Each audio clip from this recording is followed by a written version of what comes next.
రంగారెడ్డి జిల్లా చేవెళ్ల మండలం మీర్జాగూడ వద్ద హైదరాబాద్ బీజాపూర్ జాతీయ రహదారిపై ఘోర రోడ్డు ప్రమాదం జరిగింది.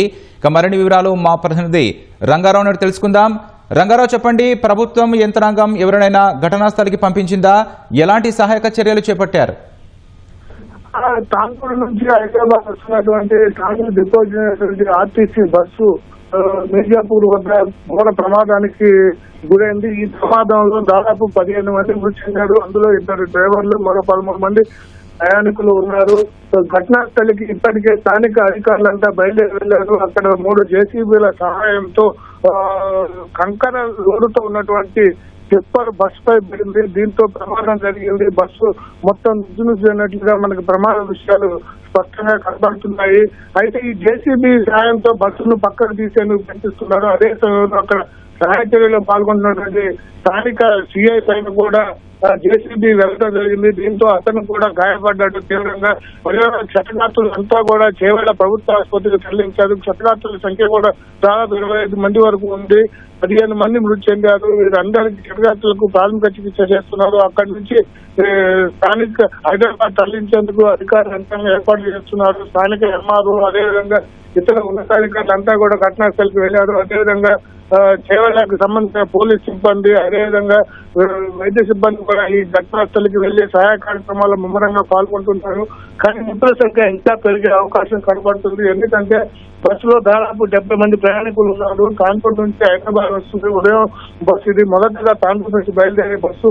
ఈ బస్సులో హైదరాబాద్ లో వివిధ పనుల నిమిత్తం వచ్చే వారితో పాటు కొంతమంది చిరు వ్యాపారులు కూడా ఉన్నట్లుగా మనకు సమాచారం. వీరందరితో కిడ్స్ ఉన్న బస్సు ఎదురుగా వస్తున్న సమయంలో ఎదురుగా వచ్చినటువంటి టిప్పర్, కంకర్ లారీ వస్తున్న టిప్పర్ అదుపు తప్పింది. అదుపు తప్పడంతో ఒక్కసారిగా బస్సును నెట్టుకుంటూ రోడ్డు డివైడర్ దాటి పక్కకు వెళ్ళింది. దీంతో బస్సు పైన కంకర్ లారీ సగం వరకు పడిపోవడం జరిగింది.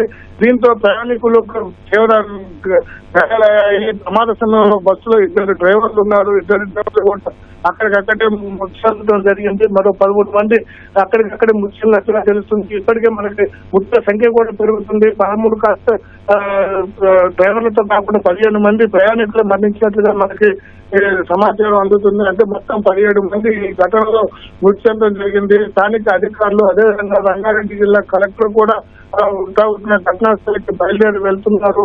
ఇప్పటికే ప్రభుత్వం నుంచి రవాణా శాఖ మంత్రి పొన్నం ప్రభాకర్, అదేవిధంగా స్థానిక మంత్రులు, ఇతర ఉన్నతాధికారులు, ఎమ్మెల్యేలు కూడా ఉంటున్న ఘటనా స్థలానికి బయలుదేరి వెళ్లారు. ఆర్టీసీకి సంబంధించి ఆర్టీసీ ఎండీ నాగిరెడ్డి గారు కూడా ఉన్నతాధికారులతో ఎప్పటికప్పుడు సమీక్ష చేస్తున్నారు. ఘటనా స్థలికి కొంతమంది సిబ్బంది, రెస్క్యూ టీంలు కూడా అక్కడికి పంపడం జరిగింది. ఈ తెల్లవారుజామున కావడంతో అధికారులు కూడా కొంత అక్కడికి వెళ్లేందుకు సమయం పడుతుంది. పైగా తాండూరు హైదరాబాద్ ప్రధాన రహదారి, ఈ రహదారి మార్గంలో భారీగా ట్రాఫిక్ జామ్ కావడంతో వాహనాలు కూడా ముందుకు వెళ్ళలేని పరిస్థితి మనకు కనపడుతుంది. వాహనాలన్నీ అక్కడక్కడ నిలిచిపోయాయి. దీంతో సహాయ కార్యక్రమాలకు కూడా కొంత ఆటంకం ఏర్పడుతుంది. మృతుల్లో 10 నెలల చిన్నది, అదేవిధంగా తల్లి కూడా ఉన్నారు. ప్రయాణికుల ఆర్తనాదాలతో విధానకంగా ప్రాంతం అంతా భీతావహంగా కనపడుతుంది. మొత్తానికి సహాయచర్యలు కొనసాగుతున్నప్పటికీ మరో 2 గంటల పాటు పరిస్థితి అక్కడ ఉంది. ఎందుకంటే సహాయచర్యలకు కూడా తీవ్ర ఆటంకం కలుగుతుంది. అటు ఇటు వాహనాలు భారీగా ఆగాయి. రహదారికి 2 వైపులా కూడా విపరీతంగా వాహనాలు ఆగడంతో సహాయక పాల్గొనేందుకు వెళ్లాల్సిన అంబులెన్స్ లో కూడా దారి దొరకని పరిస్థితి నెలకొంది.